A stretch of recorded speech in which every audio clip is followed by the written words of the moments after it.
When you're trying to communicate information about numbers, you've got to be aware of a couple of things. People's capacity to remember numbers when you're talking to them is severely limited.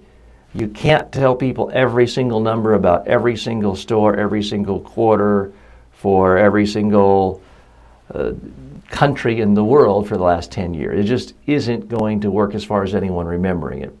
Now, you may want to communicate all the numbers in a text document that you can hand out, email to people, and those who want it can reference it when they need it.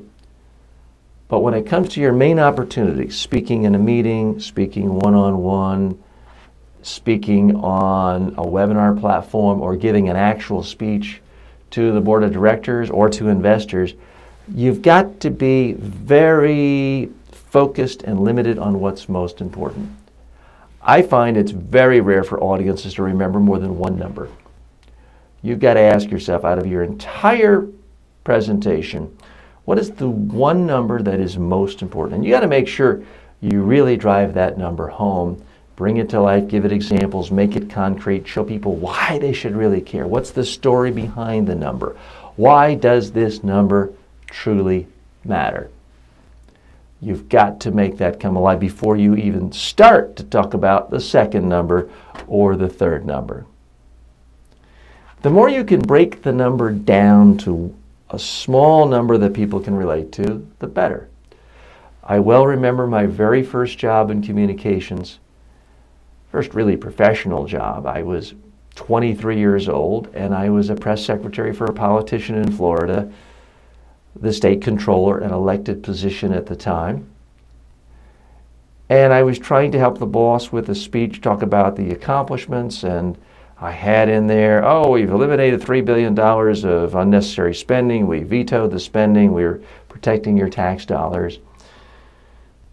And he said, TJ, we poll tested this in the last election. Nobody understands $3 billion.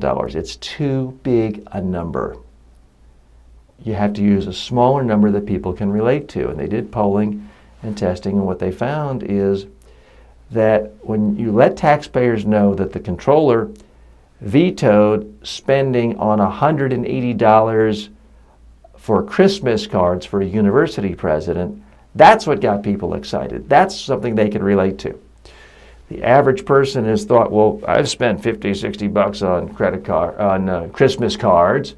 I had to pay out of my own pocket. I don't want my tax dollars paying for some university fat cat to cover his Christmas card. He should pay for it himself.